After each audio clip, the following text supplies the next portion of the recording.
Hi, thanks for joining us. This is Pay Yourself First, TVCogeco show about your financial success. My name is Jamie Crane. Thanks very much for joining us this week. Well, if you've been watching our shows, you know that we're starting to interview more and more entrepreneurs, people who have stepped out of the mold and tried to do something a little bit different, out of the comfort zone, and doing something on their own. But oftentimes, entrepreneurs are referred to as rebels or mavericks in their industry because they're doing something that's a little bit outside of the box. Well, I've got somebody here today who is certainly stirring up the industry in probably the biggest asset that you will ever own. So you need to stick around and watch this show. Don't go away. We're going to be right back.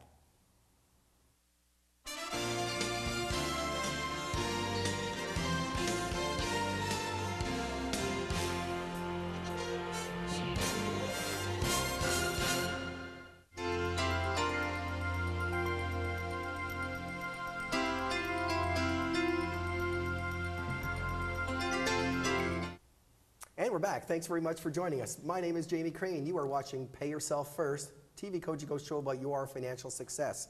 We have in the studio with us today Azim Rizvi from MinMaxx Realty. MinMaxx Realty, you are the CEO and broker of record. Is that correct? That's correct, Jamie. Thanks very much for joining us. Welcome. You are welcome. Thank you very much for inviting me. When I saw that you were on the show today, as I've explained before, I'm an entrepreneur. I love meeting entrepreneurs. I love meeting people who decide to step out of the box and take a chance. And it's really nice, and it's very refreshing, and I guess a little bit self-fulfilling at the same time to see people who have done that and have been successful in doing that, and then take it one step further and start giving back to the community, because that's really what it's all about. So tell us a little bit about MinMaxx, and then we're going to get into your background and how you came to here, but what is MinMaxx Realty? MinMaxx is a concept, and it is something that we came in over with an idea, and that vision led us to kind of like establish a business whereby we can definitely maximize our own potential as well as kind of offer the most to the community as well as to the people that we touch upon as we kind of do business in our lives. What's the big difference? I'm sorry to interrupt you, sure. But what is the big difference? I mean, I see you guys advertise like crazy. We see your ads in the paper all the time, and you put as much focus on the houses that you've sold and the successes that you have with what you have on the market today. But the big thing that sticks out, I mean, I'm sure it sticks out for anybody who sells a house because that affects us financially, is this 1% commission. Jimmy, that's correct. And from my standpoint, the two aspects of it, and you picked up very much right. I think the first thing is that the results. This is a results-based organization, and the whole concept was that you don't minimize. The MinMaxx name itself came in over from there. That you minimize on the cost, but you maximize on the results. Ah, perfect. And that's why you see it, like ultimately in our advertisement and campaigns and everywhere, that you see the results first. And I think what you have seen is that primarily both things work to our advantage. Nobody want to pay through the nose. They want to pay fairly. And I think what we're charging is fair money. So nobody can work for free. Obviously, as an entrepreneur, you got to make money and still be viable to pay back to the community as well as you said. Make sure we're going to be here 10 years from now. Yeah. And there's nothing wrong with that. At the same point in time, you got to make sure like it's fair and you're not looking at a transactional business. Being an entrepreneur, you're going to like have to leverage yourself, and you got to make sure like end of the day you're looking at long-term vision, and you got to make sure you drive that vision forward to establish a long-term business and a career for yourself as well in it. Okay, so obviously you've got some corporate background besides just being a realtor. So what is your background? How did you get started? Let's step way backwards to your education. So what did you decide to take when you were in college or university? I was in college. I started with my my education in the scientific space. I was a researcher to begin with. I did my PhD coursework in biotechnology, and then I let it go for the business and love of it, actually, because what I was doing is like ultimately business is the best way to kind of maybe actually push the limits and even have other people kind of enable them as well, try to kind of make most out of their lives. Right. So I stepped out of it. I did my master's in business administration. I did my post MBA from Richard Ivey School of Business here. It's a leadership program that I went to the corporate kind of like training and leadership grooming there. Okay. And then it gave me a lot of leverage and opened my eyes. The curriculum we had was all daily week trying to learn from each other. And that was the big thing. It was this case study based system whereby you try to leverage and study from other organizations what they have done better and how we can improve it once we apply ourselves in this corporate space. So sure. I entered into corporate. Why reinvent the wheel? Right? Absolutely. Take what they've done and just make absolutely. it better. I think we have got a lot of things and opportunities and there are gaps there. And I think what the best thing is to, number one, either you innovate or you try to fill up the gaps and then ultimately grow your business based on that. So we did find a big gap actually once we found in the real estate industry, and it was definitely number one, my passion to come into real estate. While I had a successful career going on, I've worked for multiple organizations, multinationals like Aventis, and Bell Canada was a director there as well. So end of the day, really? We could talk about this whole we could talk Bell about this Astro Media separately. thing. That's in the news right now. Absolutely. But maybe that's another We show. can leave it, exactly. But these are great organizations which definitely kind of help me out, kind of like understand and love what actually I do today is manage actually and lead at the same time. So even what you were doing in the corporate world and what you're doing as an entrepreneur, you're still managing people and you're leading. Absolutely. And that really doesn't change from one business to the other, right? Absolutely. And maybe it's a different product that you're selling or promoting, but the fundamentals are the same. Absolutely. And that's what we learned. Like, it's all about the processes in the system, actually. And then what you got to leverage it is primarily that part. And apply your leadership skill to motivate and lead. Right. And that's what we've done. And in this organization, we've made a change in the industry. And that's what we found is a gap. That a lot of kind of like companies that we do find out here is delegate a lot of kind of like work that they ultimately have to do to the realtors. And I don't blame realtors. I think it's the companies who are not putting their skin in the game. And I think for their business model doesn't allow that, or they're living in the past or whatnot. But once we came into this industry, I've learned it from the other companies that you can't be one-man company. Right. You got to have like, you got to leverage your resources. You got to apply There's so much to know. There's a ton of knowledge Absolutely. that needs to be, and we're talking about, for most of us anyway, this is our biggest holding, our biggest Absolutely. investment, if you call it an investment, but certainly our biggest asset. Absolutely. We want that to be dealt with properly. And Absolutely. Now, how many realtors are there in Ontario and the GTA? There are about 60,000 in Ontario and about 38,000 in Toronto Real Estate Board alone. Wow. So that's a big number. That's a lot of competition. There's a lot of competition, but I believe in that, and a lot of people told me that as well before I got into it. My God, like, you got to be scared. What are you doing? Are you But crazy? at the same point in time, I think you got to look into yourself and your competence and try to kind of make sure you're ready to take it on the challenge. And if you have a passion, you got an interest, and you plan for it well, I think you can be successful. And that's what we've proven to other people as well by having a business actually in a town, whereby we had a lot of established realtors as well. And today, we started about 8 years ago, this brand, and just in 4 years' time, we were the top listing company in Milton. And for the last 3 years, we are the top listing brokerage in Milton. We have like 46 listings right now, right? Absolutely. I think. And, Absolutely. yeah. And that ultimately is primarily the testament. The way we change the whole game is primarily we've got to deliver results first. We've got to make sure that at the end of the day, whatever we're committing to, we're capable of delivering. So we never kind of take on something we can't do. So that's the first and foremost principle. You got to be honest and you got to be upfront, and you got to have a system in place and you got resources.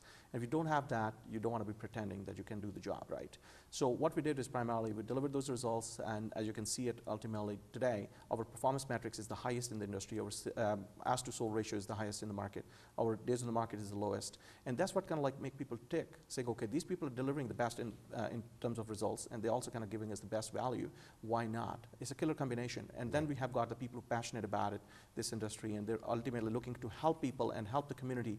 And the people love it in a town like Milton. And today, our sales team has been ranked for the last actually since 2008, 9, 10, 11, the only team from Milton who's been ranked the top team in the Greater Toronto area based on units of listings sold. And we're proud of that. Congratulations. Thank you should very be much. very proud of that. Absolutely. My goodness. Well, it's a killer combination. I love that. That is a great terminology. And certainly Milton is, and obviously this shows all over Halton region, Absolutely. but Milton is an interesting little microcosm of realty and of growth because of a few unique reasons. So we talked a little bit at the beginning of the show, or before the show started, about this boom that's going on in Milton and how long this boom is going to continue. But what sets Milton apart from everything else? Now, we only have a minute before we take break here, but in your opinion, really, what sets Milton apart? Why is this boom happening here? Location, location, location. All three reasons. Absolutely, because it's strategically located, has got all the network of highways around it, like 401, 407, even QW is close by, GO Station is there. More importantly, it's got like 4 elite towns and cities around it, like Georgetown on the north side, on the east side is Mississauga, on the south side is Oakville, on further down west is Burlington. And all these 4 cities are maxed out in terms of land. There's not much of a land which is developable in the near future. So given that situation, people have to kind of live close to their network. They can't go away from their social network as much. Even if they're living in these places, they can't buy there, or they can't afford to, or they don't have availability there. They want to be close by there, and they also want to be making sure they're not far away from their jobs. So they want to move into Milton, and it's a small little town. A lot of younger demographics, they want to be attracted to raise their kids there, including myself. So we've been there almost 10 years, and we love it. We never moved out. Wow. The only way in, no way out from Milton. Well, we're going to expand on that in just a minute. Ladies and gentlemen, you're watching Pay Yourself First. We'll be right back. Don't go away. Look over there! Anna, it's the same flat country everywhere.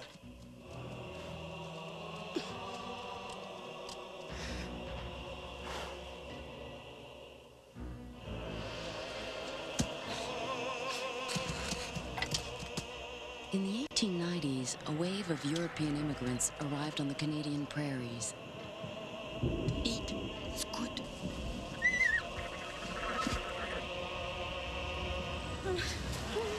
Anna, is it baby? You all right?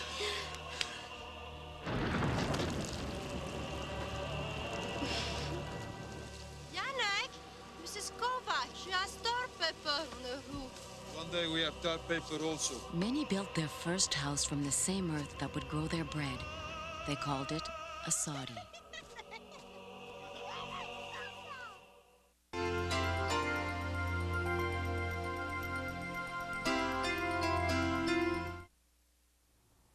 And we're back. Thanks for staying with us. You're watching Pay Yourself First, TVCogeco show about your financial success. And we're chatting with Azim Rizvi from MinMaxx Realty. And really kind of a rebel, a groundbreaker. Certainly is taking an industry that's been very stuck in tradition, I guess, maybe for lack of a better term, and turning it on its head. And really sort of the idea is saving us money and certainly making it a little bit more of a viable or an easier process for us to sell our houses. So welcome. Thank you.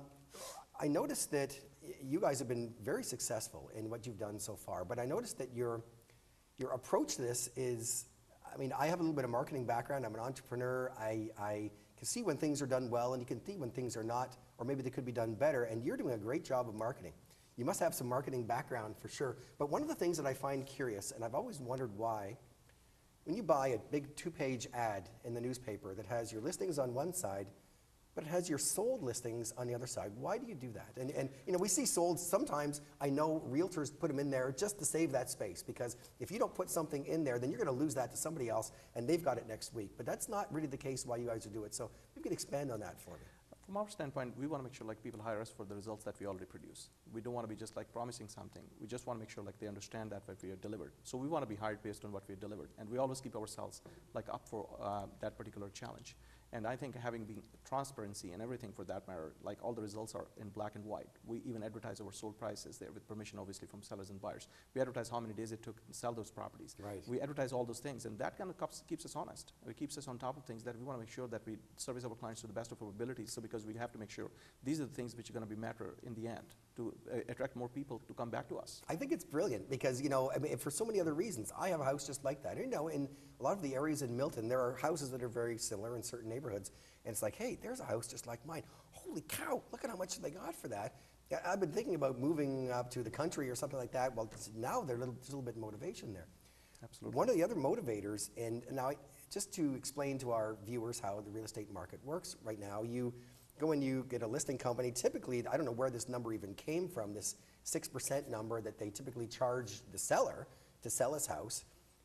Listing agent comes in, lists that. A buyer is running around with their clients, and they come and they look at that house, and they decide they want to buy it. Well, that 6% gets divided between the seller agent and the buyer agent. And then the company that they work for takes a percentage of that. I know with RE/MAX, I think, takes 10%, and they gave the agent 90%, but RE/MAX agents have to pay for their own offices, whereas Royal LePage or something, I think it's a 50-50 or a 60-40 split, depending on the agreement that you have with your broker. But they don't take money for the office and things like that. When I see yours advertised for 1%, I ask myself, how does that work? So maybe you could explain to us, is it 1% total commission or 1% selling commission, or how does that work? It's very simple. If, for example, our listing agent takes up a listing and he ends up selling it, a buyer directly contacts us, and then ultimately he ends up kind of bringing that to fruition. We only charge 1% total commission in that case. So if it's double-ended by that agent, or it's a MinMaxx agent that brings in the buyer. Exactly. So there are opportunities there to save once, even if there is a MinMaxx agent also brings in the buyers there as well. So in the buyer's agent is from MinMaxx as well. There's still, we're not charging full pop like 6%. In that particular case, it's 2% total. But if there is an agent coming from even other companies, we never try to just undermine any opportunities there for our sellers. If the buyer's agent is out there, which is kind of being offered by all other sellers, 2.5%, we offer them that opportunity to make that money. We never discount that kind of component. So given that situation, so that's up to the seller? Up to the seller, absolutely. The home seller to make that decision at that point. Do we want to entertain this offer or not? Absolutely. Oh, that's brilliant. Absolutely. So this way, ultimately, we never kind of like undermine any kind of opportunities there, but at the same point, we make our full effort to make sure that we're saving our clients money. Right. But at the same point in time, we are leveraging our economies of scale and scopes today. We work as a company, and that kind of brings all these kind of like economies of scale and scope, and gives us an opportunity so we can charge less, but offer more services, because Right. everything is delivered by the company. We don't Right. have the agents who are put on the spot to kind of invest from their pocket the money. We work as a team.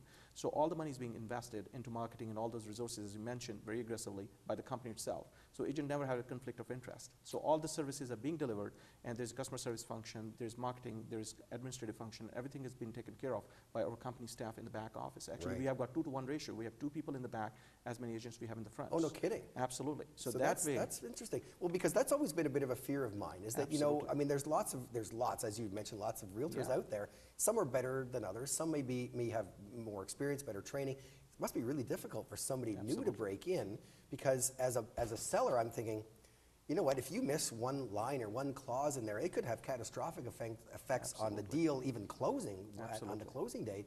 How do I know that you're experienced enough? Well, if that whole variable is taken away from the realtor and it's, or the agent who's out there selling, and it's put with back office people who do that day in and day out, you know they're not going to make mistakes, right? Absolutely. They're experts in everything that they do. For example, we have a stager which is certified, goes in and stage the property for them. We also have professional photographers team who go and take virtual tours and do also photography. So the agent doesn't have to Absolutely. do Agent that. doesn't have to do that. We have professional sign Wow. installation company which install the signs. We got field support staff install the lockbox, remove the supplies and put the supplies and refill them. We got everything which is kind of managed by our marketing team in terms of putting the ads in place. Our graphic designers are in-house to keep the integrated marketing campaign just running all the time.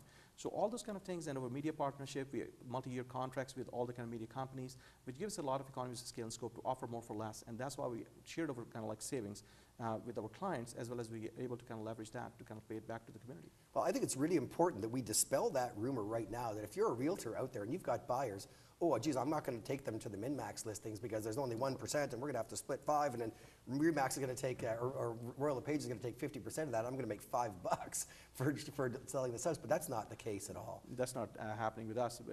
There are companies who are doing that in the private space, but definitely we're not. We're a full service organization. Actually, it's a premium service organization who offering a value service. MinMaxx. A lot of that's a MinMaxx Min concept. cost, max results. I love that. Absolutely, That's- and a lot of people try to compare us against Walmart. I said, okay, actually we're better. We're offering actually the Walmart value maybe, but we're offering the Bay level of service. And that ultimately is what the vision is. And actually, Right. because the way we have this whole kind of thing is covered is primarily everybody wants to pay the least they can, but at the same point in time, everybody want everything they can get. And we provided actually both extremes. We got everybody covered. And that's why we came in over actually as successful as a company in a town like Milton, which is kind of already kind of responding to that kind of value proposition. And we are the top listing team out there for the last few years. Okay, so if you're a realtor then, and you're looking to, you know, what company you're going to join with,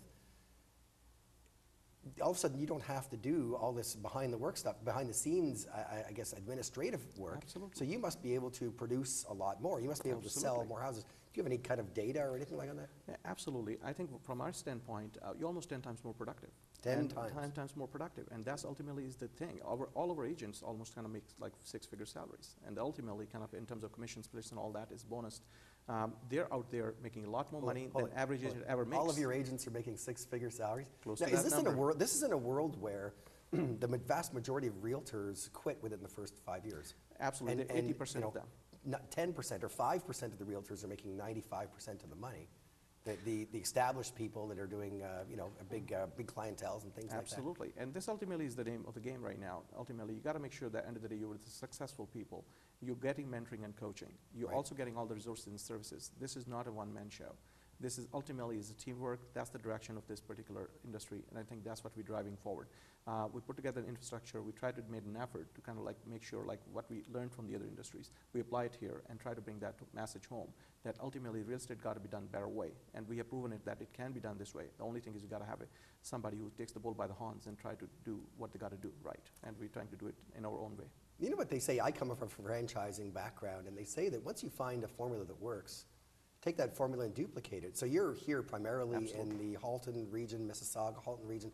Have you thought about franchising this concept and taking it national? Or? A lot of people have approached us in that regards, but at the same point, at this point, I think we need to make sure that we have that bit of culture and understanding of and control, if you will. If you want to make sure, like end of the day, you take it to the next level, it's a high performance game, and we want to make sure we don't dilute the brand as you franchise. That's the problem that we have with other companies. Well, certainly. Then once you kind of delegate it too much, and you don't have that kind of control element there. At this point in time, we're playing like Starbucks, and that's ultimately what it is. They have the company stores, and then we're looking at making sure that they have standardized procedures and everything in place, because once you're performing at like that kind of peak performance level, there's a concept we always kind of subscribe to, which is called intensive entrepreneurship, and always kind of encourage people to go Google it. It's something which has come over as a big phenomenon, intensive entrepreneurship, and this is coming over as a phenomenon to kind of like get the word out of the trouble that it is, and actually we are definitely totally subscribed to that. I think tomorrow's future is all about like entrepreneurs and intensive entrepreneurs. Oh. These are entrepreneurs which are out there, die-hard workers and passionate about doing what they do,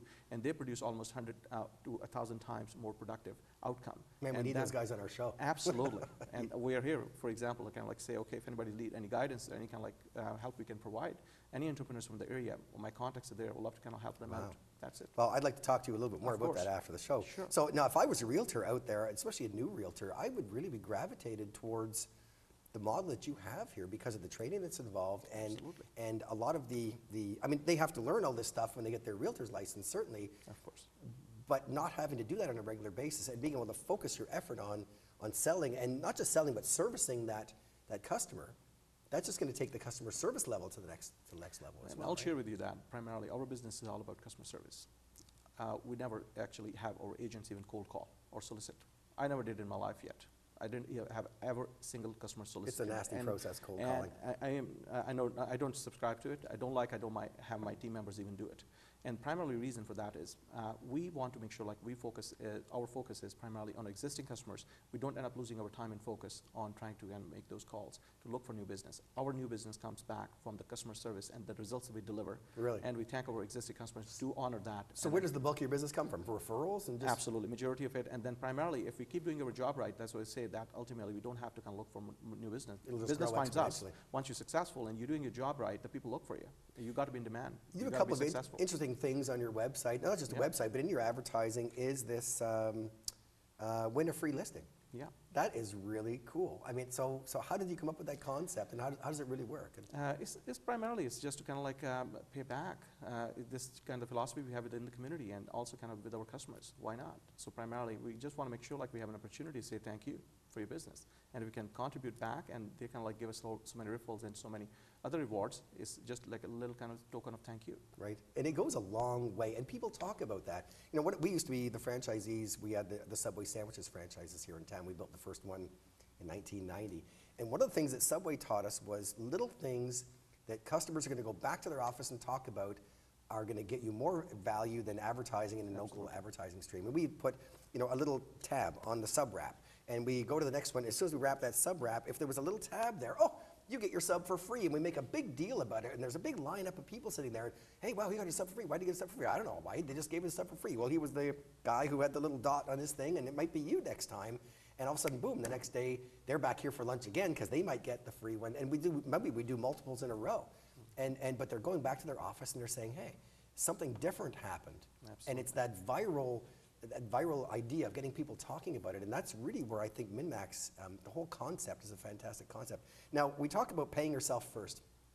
And often, paying yourself first, even though that sounds like kind of a selfish term, it means getting out there and doing things that are going to help you grow, that are going to help you be more successful, but it also makes you feel better inside when you do it. And you guys are very generous.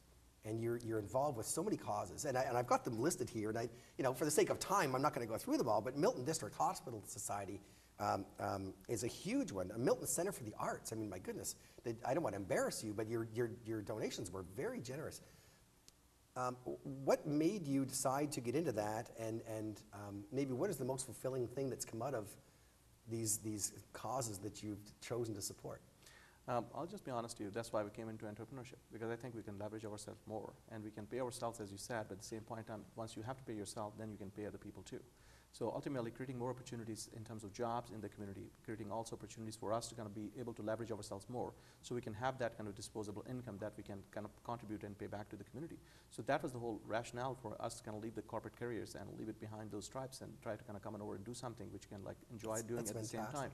And these organizations, I think, from my standpoint, once we live in the town, we work in here, our kids go in school here, we want to make sure that at the end of the day, we leave our mark here and make sure like we make our kids proud and we make all the kind of community proud. And ultimately, we want to make sure we're seen as the leaders in that space. At the same point in time, we'll have to kind of provide these organizations doing a fabulous job in even raising our kids in the community. Like Milton Center of Arts is a beautiful facility. That's why we came in over and we stepped forward and put in the put your heart in the arts campaign, and we got naming rights for the MinMaxx all there. It was a great kind of like great thing to be part of that team, and enjoy working with them even today in different events. It's a great forum. And then Milton District Hospital Foundation, a fabulous organization, and I think it's more credit goes to my wife. She is a doctor by profession, Dr. Rabia, and ultimately she's inspiring. Does she practice here in Milton? Or she used to practice in Mount Sinai and Carrot Valley, but she's been working more on the social side with the hospital foundation, and then that's how it started. I'm sitting on the board of directors of the Milton District Hospital Foundation now as well. Good for you. Congratulations. Thank you. And we try to do as much as we can, but they're a great kind of organization. A lot of times we don't have even an opportunity to understand that all the equipment that in the hospital has actually got to be raised by the foundation of the hospital. Right. A lot of times People we don't take it for understand that. granted. A lot of times we think like the government pays for it. No. Right. And there's now an expansion project happening out there, which is going to be making almost like 400%. The square footage of the hospital is a huge task, and I look forward to have the community support it. We definitely looking forward to their support.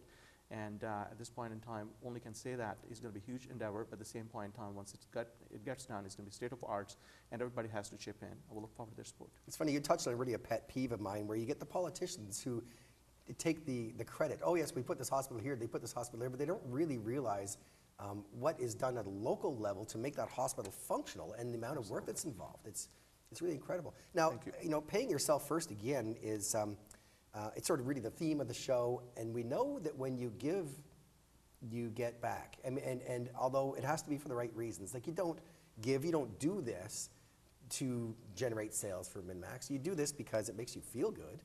You do this because it's the right thing to do, but just the way the world works, you put in here and you get tenfold back over here. I think it's a matter of like leaving a legacy behind too. And secondly, it's always definitely pays you back, but at the same time, the intention shouldn't be that you're expecting a payback. Our intention is all to make sure, like, end of the day, we can contribute. And if it pays back, well, that's great. Thank you for the community kind of acknowledging it. Right. But at the same point in time, we feel like it's our duty to kind of pay back at the same point in time, because this town has given us a lot of respect, a lot of kind of like things that we do in there every day. Our kids enjoy, love it, right? You know what? So all that safe and secure environment, all the kind of like bliss that we have got, there's no return for that. This is the least we could do. Well, certainly that's why I'm here, but you know, the Milton Muslim Association, Milton Skating Club, Habitat for Humanity. Now, what do you guys do with Habitat for Humanity? I know we're running out of time here. I know. Habitat, we had some communication partnership with regards to like helping them out with the new build out here in the town, as well as the other projects. We're looking forward to formulate also a more strategic partnership that's going to be announced down the road. It's a good fit. So absolutely, Yeah, and we're looking forward. We're also working with Milton Transitional Housing, which is a great group of people from the local community, and they're trying to help out the people who are in need of like housing when they're trying to kind of like break away from their existing situation that doesn't allow them to kind of move into a new place, and they need some transitional place. Is a great group of people, and we support them as well. Wow, Azim, thank you so much. What's the best way for people to reach you if they wanted to contact you directly? My email address is azim, A-Z-I-M, @minmaxx, M-I-N-M-A-X.com, and can be reached at any time. Oh, that's wonderful. Thank Thanks you very much for joining us. I really appreciate it. It's been an eye-opener for sure, but it's great and it's refreshing to meet rebel entrepreneurs, you know, and intensive entrepreneurship. I love that term. Thank you, Jim. Thank you very much. Thank you. Thanks for having me. Ladies and gentlemen, you're watching Pay Yourself First, TVCogeco show about your financial success. We'll be right back.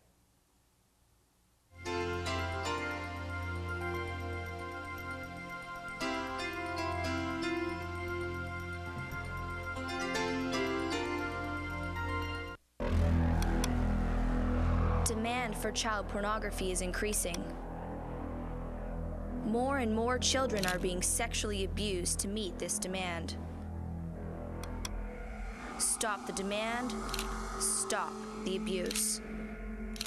Report child pornography and people who download it to www.cybertip.ca so kids can be kids.